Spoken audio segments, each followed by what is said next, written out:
On match day 7 of Euro 2024 qualifying, France, Belgium and Portugal all booked their place at next year's finals. Host Germany flexed their muscles with a prestige-friendly success, while Argentina were left as the only nation with a 100% winning record in South American World Cup qualifying. Meantime, the Because We Win crew were doing what they do best, with 5 winning picks from 5, 6 winning 6 from 6, because we had an extra from Steve. That was across the global card. Welcome along to Betting Weekly Extra Time International Edition. You're with myself, Dan Roebuck, plus senior handicapper Steve Wyss, who's back with us, and Italian football journalist and broadcaster Daniele Fisichella. Steve, hats off. It was 3 from 3, 4 from 4 from you, and 2 from 2 from James, 1 void. Well done. I always think it's difficult these weeks, but you've nailed it again. Thank you, Dan. Welcome to you, Dan, and welcome to Daniele. It was a very good show that we did, me and James. I'll tell you what, there's been a lot of winners from the whole app Because We Win team. I know Sean Calvert had a 33-1 winner in the tennis. John Wright and Ed have been smashing the Cricket World Cup. So this is a time for winners, Dan. But yeah, I was really pleased with that. I actually had a bit of luck, I thought, in the Bolivia game. The tough place to bet. Probably deserved to lose that one, but we got a late winner. And the big story, of course, was a 16-year-old Kendry Paez scoring for Ecuador. He looks a fantastic talent down there. But yeah, I'm enjoying the international shows. The last couple now have been really great profit. Yeah, and we should point out that the last time that Daniele was on the international show, Daniele, you went 3 from 3 as well. I mean, I don't know if it's getting any easier, Daniele, for bettors here. Obviously, we're some way down qualifying, but we've only just started World Cup qualifying. I mean, some way down European qualifying. We're a bit more into the season. I didn't see too many upsets over the course of the weekend. Turkey beat Croatia plus 450. Lithuania against Bulgaria. I mean, Lithuania won at a massive price, but I'm not quite sure where I stand with both of those nations. Do you find, Danielle, once you've got the sort of September, autumn qualifiers to look back on, you've got a little bit more ammunition from a betting point of view?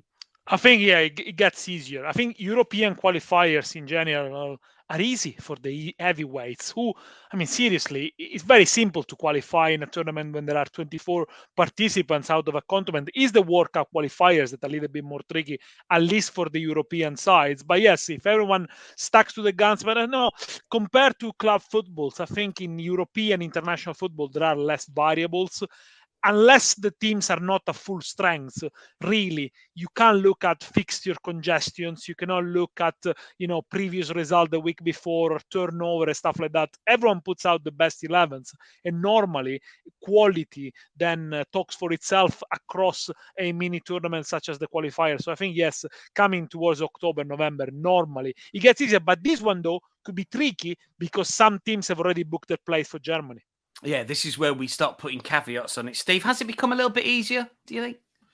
In theory, yes. But I think you take rough with the smooth. I mean, I, for example, was stuck. I was on Portugal minus 1.75 against, I can't remember who it was. They had an expected goals of 7 and they only won 3-2. So, you know what I mean? You're going to get some bad beats sometimes. But I think in this phase, it's easier than the September one. But...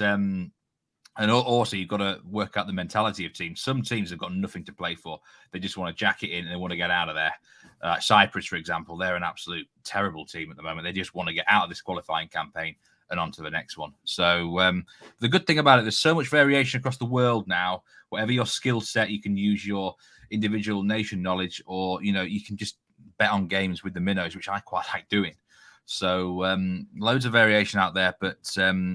there's great potential, like Daniele said. We are going to look at Tuesday games specifically for this show.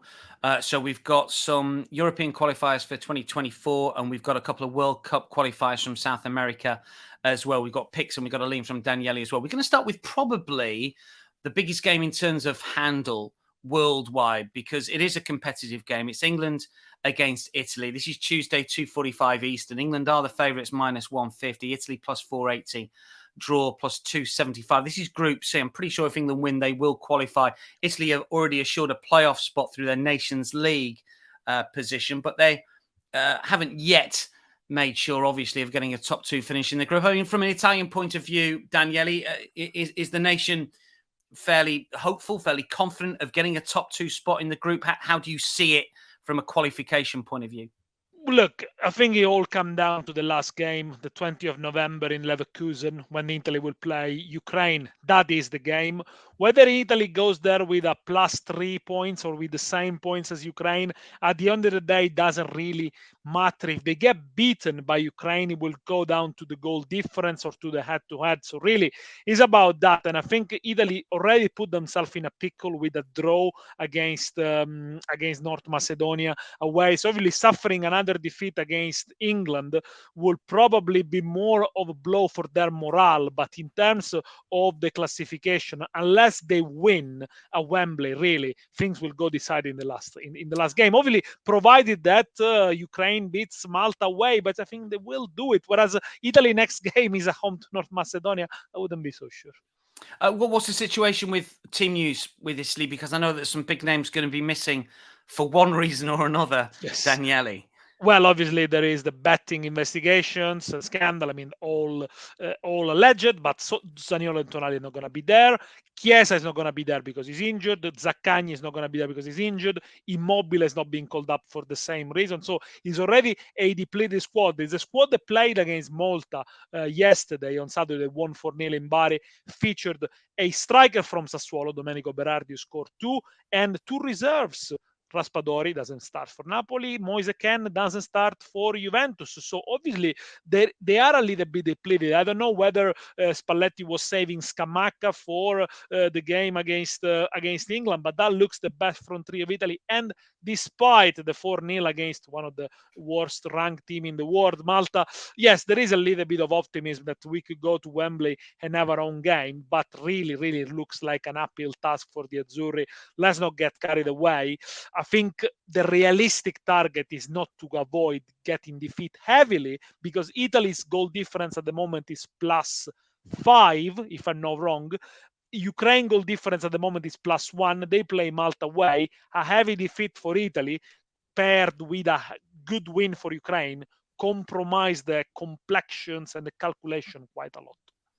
Come on then, give us your selection here. Now, I know what the selection is, so I don't know if you've got family members close by, but they have to cover their ears. Daniele, come on, what are you going for here? It's well, the closest family members I got there from England, so I think they'll be all right with that. But my selection is England Asian handicap -0.75, which is -108. So England to win with 1 goal margin gives you half a stake. More than a goal margin, you get the full stake. So basically, I think England are going to win. Now, Dan and Steve, what were you doing the 21st of November 2007? Do you remember? Not off the top of my head, no. Great question. Well, you might have watched the last time England lost a home qualifiers. That was the Steve night McLaren. Yeah, Steve McLaren. The Croatian game. Yeah, the Croatian. Wally with the Brolly. Wally with the Brolly. You know, they got knocked out. Slaven Bilic celebrating. Well, that was the last time England lost a qualifiers, Euro or World Cup, at home. I lost count of the games, but I know they are unbeaten currently in 19 games. Now, England have become, since then, qualifiers masters. And I think under Gareth Southgate, that position of strength has become even stronger. They finished top in the qualifiers of 2016, 2018, 2022. They always going to finish top of the group. Now, when it comes to major tournament, is a different question, although England are much more competitive now than what they used to be. And I think they got now a tendency of going out, attack, scoring early, getting goals. Some people describe them as boring. I don't think they are boring. I think they are much more competitive. In the most recent World Cup qualifiers, they scored at least a goal in the first half in 8 out of 10 matches. Italy, on the other hand, only kept 2 clean sheets in the last 7 games against Malta. So really, the record of England speaks for itself. I think they got many more options than what Italy has, especially at the front. You know, and Italy backline is gonna be really, really tested. The most informed player at the moment for Italy is Giacomo Bonaventura. Scored against Malta, he's 34. Got a recall 3 years after the last recall, and I think that tells you how much Spalletti is struggling really to find a team. He will need time. I think he'll qualify us for the Euros, no doubt about it. But this is really, really tough one. Yeah, I'm gonna go for England to win. And if you think England are gonna win, they don't really do 1-0 England. Don't forget about the Australia game. That was full of second strings players, which they did all right, some of them. England and Ireland are minus 0.75, minus 108 for me.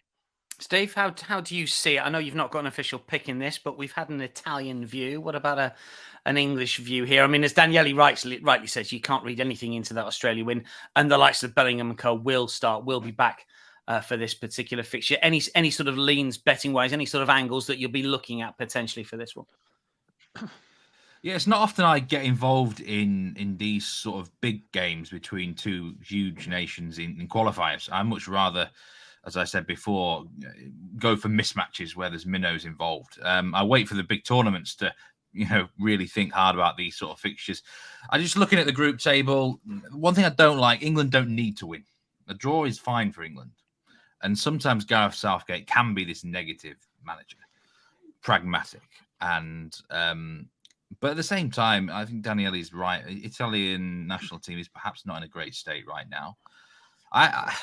The bet that I would lean towards, if I had a $10 free bet, it would probably be on both teams to score. Yes, just because of the price. Plus, who's gonna score the goal for Italy? Plus 120. Well, that's the problem. Who's gonna score? Yeah, that's the question I was asking. We haven't got a striker. I mean, if it's for a set piece, maybe. But England are quite good at defending. It's just, I think it's more on fancying England to concede rather than Italy to score. Yeah, Scotland did score one against. Yeah, that's true. Yeah, it's just on price. If I was to lean towards anything, but this is a match that I personally wouldn't be getting involved in. It's difficult to argue against Daniele's points, really. England are the better nation right now, and they played very well in the reverse game, and win this and they're pretty much qualified. England are going to be qualified anyway, even if they lose this game. I've looked at the remaining fixtures; they're fine, really. So there's no pressure on them. The pressure's more on Italy, but as Daniele says, whatever happens, it's probably going to go down to that last game against the Ukraine, where all roads lead towards there. I think England will probably win this something like 3-1. The only real danger score could be perhaps 1-1, or I suppose 0-0 if it really did get boring. But England are the better side. There's no doubt about that.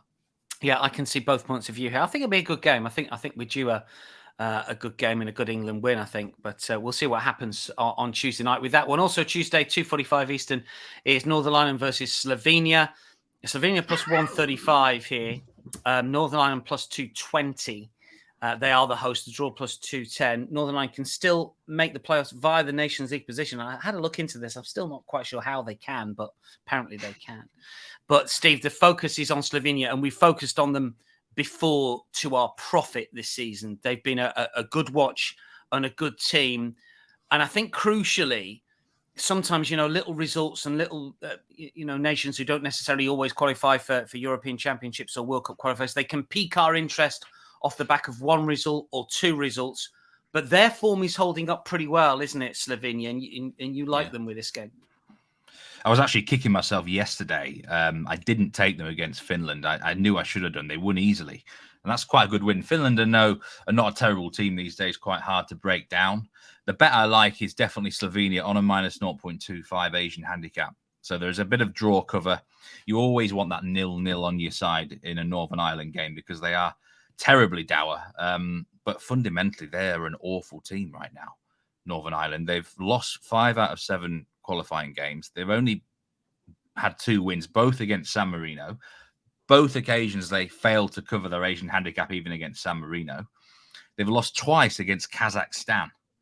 Now, any team that loses twice against Kazakhstan, I think you've got massive problems. No disrespect to Kazakhstan, but that's just not good enough, Dan. They couldn't even score against Kazakhstan. I mean, Slovenia are in a nice position here in the group. They're 4 points clear of Finland. A draw's not terrible for them, but if they win this, they're pretty much in the hat for the Euros, and I think they can get the job done. Northern Ireland, really, you're right. They're thinking more about the qualifying playoff system. It's really complicated, but they still have a chance in that route, I think. I don't know. But they're done in this group. I mean, they're not good enough. You need to understand that qualifying. You need 3 degrees. I'm looking at it now. You need degrees in economics. You need to be Oppenheimer almost to understand. It's ridiculous, isn't it, Daniele? It's very difficult. But so far, they are the 44th ranked nation in that massive things with the Nations League. It's very, very difficult. It is, and but yeah, say Slovenia should have enough. They've got the extra quality. They've got a fantastic world-class goalkeeper in Oblak, and Benjamin Sesko is a real hot talent for them in attack. So if they do need that extra bit of quality and moment, he could perhaps provide it. This could be a 1-0, 2-0. I think there's a good chance they win 2-0. And really, I should probably have the balls to take them just straight on the money line, really. Well, that's the second question. Do we not just back them at plus 135 here or thereabouts? I think a lot will, and I think really I should have the balls. It's just my natural instinct, as my cat nearly attacks me, to have a bit more security when possible when the odds are good. So take that minus 0.25 Asian handicap. It's close to even money. I think it's a really big price. Northern Ireland are not a good nation, Dan. They're terrible at football right now. We move from Northern Ireland to Serbia and Montenegro for our next selection. Again, Tuesday, 2:45. Again, it's a Euro 2024 qualifier. Serbia minus 250, Montenegro plus 800, the draw plus 330 here. Serbia have got a playoff spot due to their Nations League successes, if you like. They're second to Hungary at the moment in their group. Montenegro do have a game in hand. I mean, Daniele, you've got a pick in this, but I mean, Serbia are making sort of hard work of this at the moment, aren't they? They are, because they were, I think, by far the better team in the group, an easy group, really. But those 2 defeats against Hungary, where they failed to score many simple chances, I will say, and they almost shot themselves in the foot. Only 2 clean sheets in the last 11 games for Serbia. By the way, they do have some problems on the back, and I think they have problems managing games, managing the emotion through the games. Against Hungary, a couple of days ago, they scored and they conceded after a minute. And that reminds me a lot when in the World Cup, they were 3-1 up against Cameroon and they went on to attack. They wanted to score 10 and they managed to draw 3-3. So there's still something going on. But nonetheless, I mean, they're entertaining. I think they're an attacking side. Under Stojkovic, they have developed, but I'm not sure they still got that mentality, the ruthless mentality. Anyway, no Vlahovic this time. They obviously going to rely on Mitrovic and Milinkovic-Savic, both playing in the Saudi League. They hit the post twice against Hungary, so they also risk the third goal. So normally, Serbia's games are quite high scoring, I would say. Okay, so we're siding with Serbia, but we've got to try and squeeze some value out of this, Daniele. At minus 250, we're not going to back them just to win. What's the play? Where do we get a good bet out of this?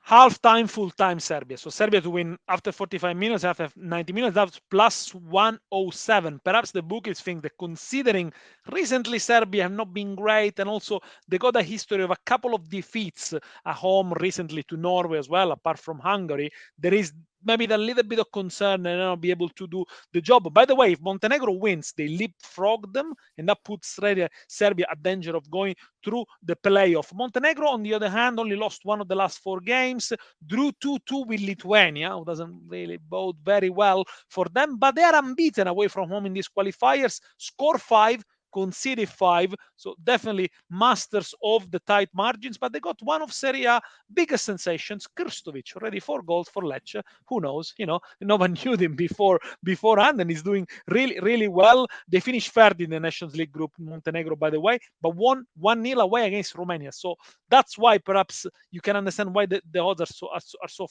not so favorable for Serbia, if you like. Half-time, full-time, the home side for me, plus 107. Plus 107. It's just a quirk, isn't it? Serbia never qualified for the European Championships as Serbia, only once since the breakup of the former Yugoslavia. But they qualify for World Cups like nearly every single. They like when rotation. it's harder. When it's harder, they like it on the global stage, don't they? It's just a really sort of quirky thing. I mean, I don't know why it happens. It just. I remember Steve tipped them to win the World Cup when we did the World Cup show. Yeah, I backed them. That was you did. You know, it was one of those ones where you think you could back them for a bit of a trade. I backed them on the spreads as well, and you thought you could get in and get out. You could make a little bit of a profit on an index. And you just reminded me, Daniele, of that Cameroon game. I mean, that was just, that was like, oh god, yeah, I'm not going to get anything out of this bet. This is just crazy. But hopefully we'll see Serbia lead at halftime and at full time to pick up the bet there at plus 107. I don't think it's the worst bet at all, really. I think they will win. And I think one of the things that you point out, I mean, they need to win this. If they slip up against Montenegro, they could fall behind them. I mean, a draw could do because the group is not very competitive. But at home, you will feel two nations that, by the way, once used to be the same nation, Serbia and. Can I just say in this group, Hungary are quite a good side. So I wouldn't hold it against Serbia for losing that most recent game. So I totally agree with this pick. I think they've got the extra quality.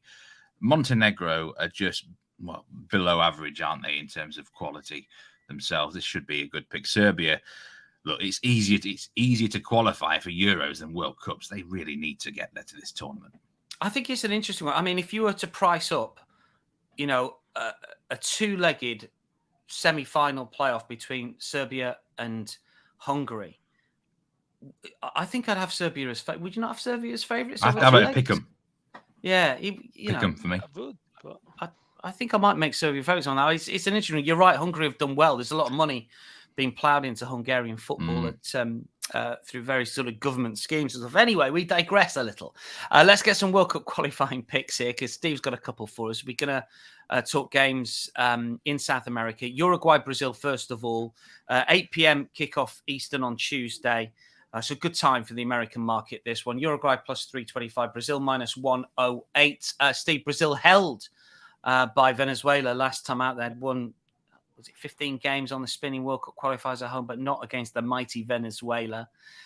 Uruguay with that late Nunez penalty to draw with Colombia. We were on the overs then. Talk us through your play here for Uruguay, Brazil. This will not come as a surprise to you, Dan, or any of the viewers and listeners. Over 2.25 goals is the play. At the time of recording, minus 122. It's interesting you mentioned Venezuela. They are an improving nation. I nearly had them as a pick on this show. I quite like them, draw no bet against Chile. They are improving. They had a really good tactical performance against Brazil. Brazil were very frustrated in that game. They conceded a late goal. Their fans weren't happy. They were throwing popcorn at Neymar. I think everyone saw. But are you salty or sweet, Dan? What would you go for popcorn? I was going mixed. Go mixed at the cinema. Half and half. Daniel, you go half and half? Yeah, I prefer salt. You go salty. I go half and half. Salty's classic. What do you go for? I think I'd be salt as well. More salt than sweet. Half and half is the way forward. Look, you've never had it. Bad call. It's not a bad call. I think half is the way forward. Their fans were certainly salty, right? Throwing that at Neymar, but Brazil, right? Look, rinse and repeat what I've said the last two international shows about Uruguay. They're managed by Marcelo Bielsa. He plays one way of football. It's gung-ho, it's wild. Colombia against Uruguay was one of the best matches I've seen this season. The stats don't do that match justice. It could have ended 5-4 to someone. The woodwork was hit 4 or 5 times. Big chances missed. It ended in a 2-2 draw. And he will not change his approach against Brazil. Now, how many teams against Brazil will actually go after them, attack them, and leave themselves wide open? Not many would in world football in any competition. So this is a rare instance where Brazil actually might enjoy themselves. Their attackers could get plenty of space and time, and it could be a big problem for Uruguay. They've not beaten Brazil since 2002 in any competition. They've probably got more of a chance here. Bielsa might think he can beat them in a shootout. I have no idea how plus money is over 2.5 goals is plus money, which is ridiculous. We'll take this 2.25 goal line again for security. The value is there on over 2.5, over 3.5. I think this could go into something crazy. I'd expect Brazil's extra quality to show because Uruguay were very naive at times against Colombia. They were lucky to get a draw in the end. Something like a 1-3 away win or 2-3, but the goal should flow. I would recommend anyone to watch this game if they can. This is going to be a fantastic game of football between two attack-minded nations. Get on the goals.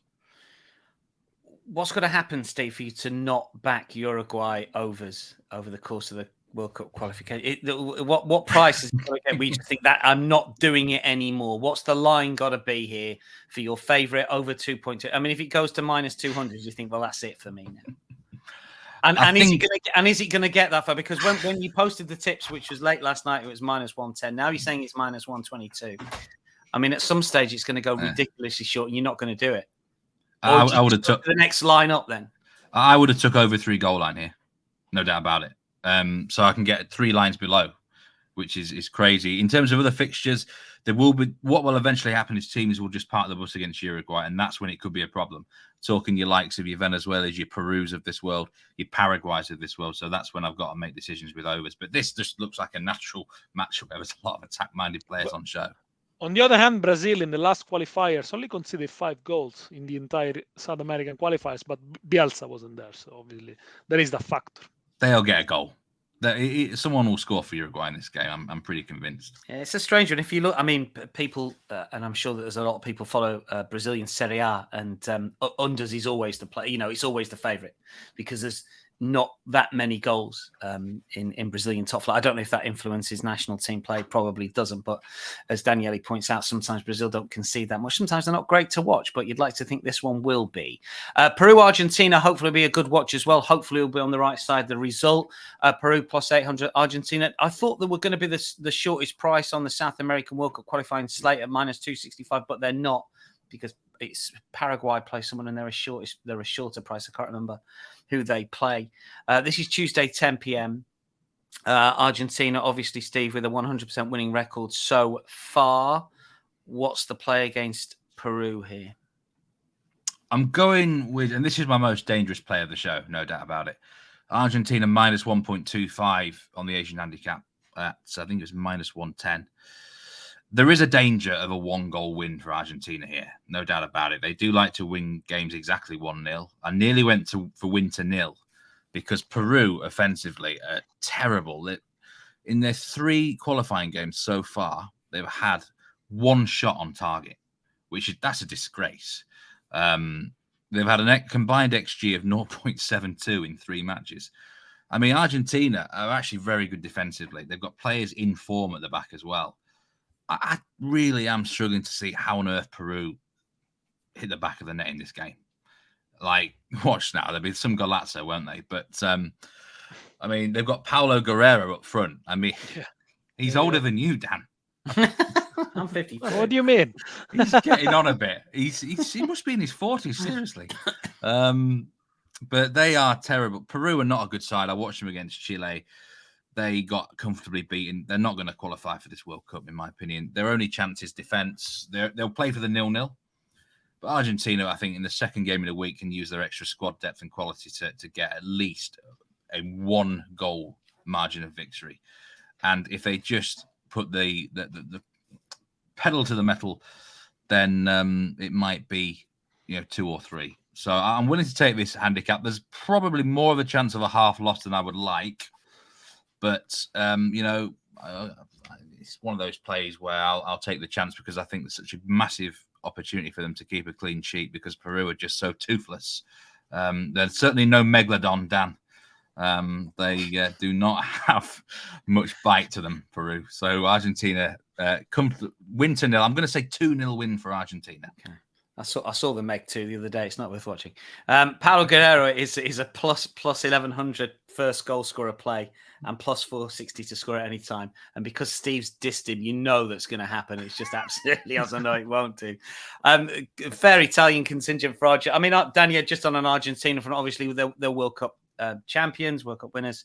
And I think a lot of us put them up on the World Cup show we did about a year ago now, or just under a year ago. I mean, should we be looking long term? Is this I know Messi's getting on and he's still the talisman and the spotlight, but is this a group of players that long term could win the Coppa again and could win the World Cup again, do you think? I've got some reservations on the defense. I think they're getting on a little bit. I'm not sure Otamendi could last until the next World Cup, but yeah, they got more talents coming up. And I think the midfield and strikers with Alvarez and Martinez, of course, they look really good. I mean, the numbers are in favor of Argentina, unbeaten in 13 games, conceded 8 in the last qualifiers so far, 3 clean sheets haven't conceded. Yeah, I think they should be all right. But yeah, I would probably go here for a win 2-0 rather than a minus 125.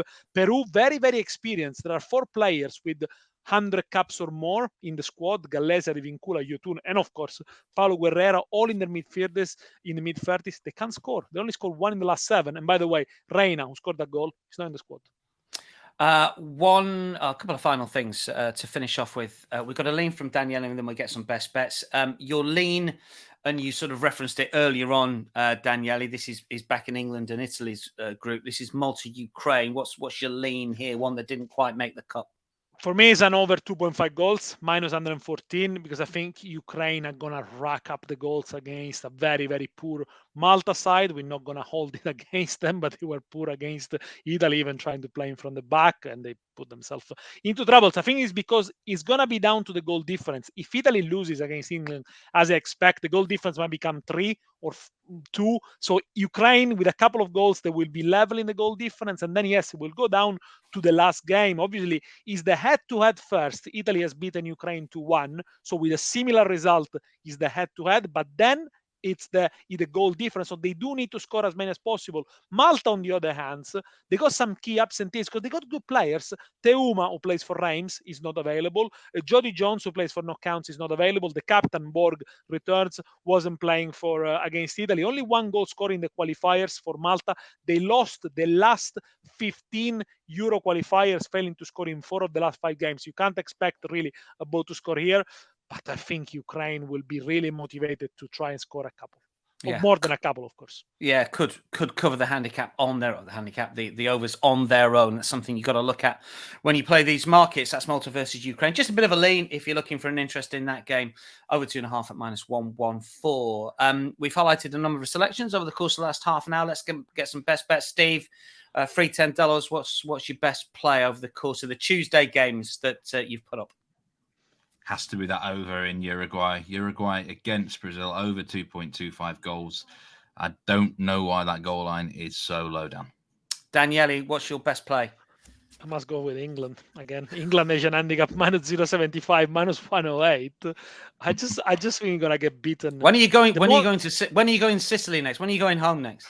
In December. Because I tell you what, I'd be worried if I. No, but I think we have to be realistic. Look, I think we're gonna get beaten with the most English and classic of results, 2-0. We shall see. We'll hope that happens for our watchers and listeners. That wraps up Betting Weekly Extra Time International Edition.